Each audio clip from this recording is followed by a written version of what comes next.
तक इस सृष्टि में कोई ऐसा पैदा नहीं हुआ जो गोरखनाथ के बढ़ते हुए कदमों को रोक सके। मैं तुम्हें पुनः चेतावनी देती हूँ, रुक जाओ, वरना मैं तुम्हें मौत के घाट उतार दूंगी। अगर तुम में इतना ही साहस है तो अपनी मायावी शक्तियों को समेटकर हमारे सामने आओ। उसके बाद पता चलेगा कि कौन किसको मौत के घाट उतारता है। हमारे सामने आओ। तो ठीक है गोरखनाथ, मैं आ रही हूँ, तुम्हारी मौत बनकर।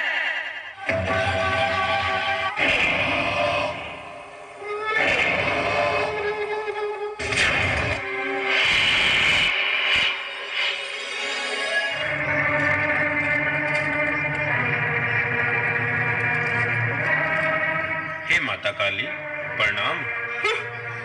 तुम क्या समझते हो गोरखनाथ, मैं तुम्हें प्रणाम करने से क्षमा कर दूंगी? माता, प्रश्न क्षमा करने या न करने का नहीं है। आप तो देवी स्वरूपा हैं, साक्षात महादेवी हैं। हे माता काली, आप हमारे लिए बहुत ही आदरणीय व पूजनीय हैं।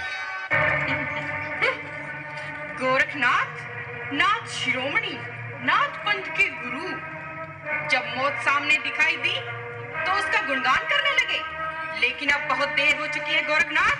अब मेरा ये क्रोध तुम्हारी प्राण लेकर ही शांत होगा।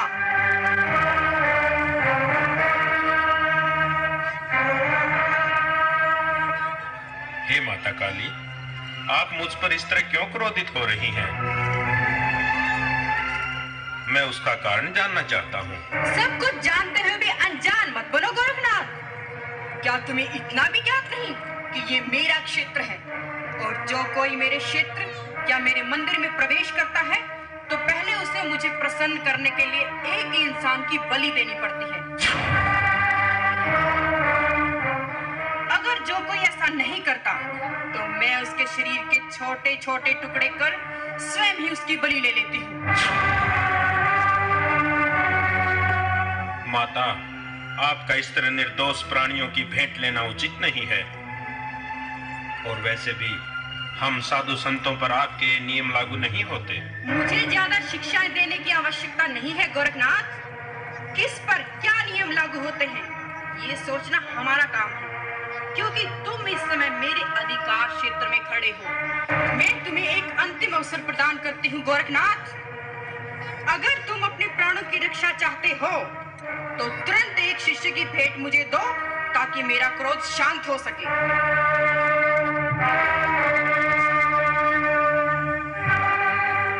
नहीं माता, नहीं। अपने शिष्यों व भक्तों की रक्षा करना मेरा परम धर्म है। मैं स्वयं के प्राणों की रक्षा के लिए अपने किसी शिष्य की बलि नहीं दूंगा। आपके जो मन में आए वो कीजिए माता। गोरखनाथ, लगता है तुम्हारा अपने प्राणों से मोह भंग हो गया है, तभी तो निर्भय होकर मुझे चुनौती दे रहे हो। तुम्हें शायद मेरी शक्तियों के बारे में ज्ञात नहीं है। मैंने बड़े बड़े दैत्य, चंड, मुंड, शुभ निशुभ, रक्त बीज जैसे महाशक्तिशाली राक्षसों का सिर धड़ से अलग कर उनका रक्त पिया है। जब मैं अपने चंडी रूप में आती हूँ तो फिर इस सृष्टि में किसी भी देवता, दानव, मानव, यहाँ तक कि स्वयं भगवान में भी इतना सामर्थ्य नहीं जो मेरा सामना कर सके। और तुम एक मामूली धुनी रमाने वाली योगी। माता, लगता है आज तक आपका सामना किसी धुनी रमाने वाले योगी से नहीं हुआ, अन्यथा आपको उनकी शक्तियों के बारे में ज्ञात होता। हम योगी सैकड़ों हजारों वर्षों तक तप करते हैं तो भगवान को शक्ति प्राप्त होती है। हम जब कल्याण करते हैं तो ये संसार चलता है। स्वयं वर्मा के लिखे लेख को हम क्षण भर में बदल सकते हैं, लेकिन हमारे लिखे लेख को इस सृष्टि में कोई नहीं बदल सकता। माता, आज ये धुनी रमाने वाला योगी गोरखनाथ धरती, आकाश, पाताल व दसों दिशाओं को साक्षी मानकर आपको खुले शब्दों में चेतावनी देता है कि आपके जो मन में आए वो कीजिए। हम भी देखें कि आज हमारी योग शक्ति जीतती है या आपका अभिमान विजयी होता है। अब तुम्हें कोई नहीं बचा सकता गोरखनाथ।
तो चंडी रूपा है। आपका सामना तो इस पूरी सृष्टि में कोई नहीं कर सकता। हम तो मामूली से धुनी रमाने वाले योगी हैं। आप लीजिए ना हमारी भेंट। हे नाथ शिरोमणि, मुझे क्षमा करें। मैं आपकी शक्तियों से अनभिज्ञ थी। मैंने अपनी शक्तियों के अभिमान में आपको पता नहीं क्या क्या कह दिया। मुझे क्षमा करें योगी राज।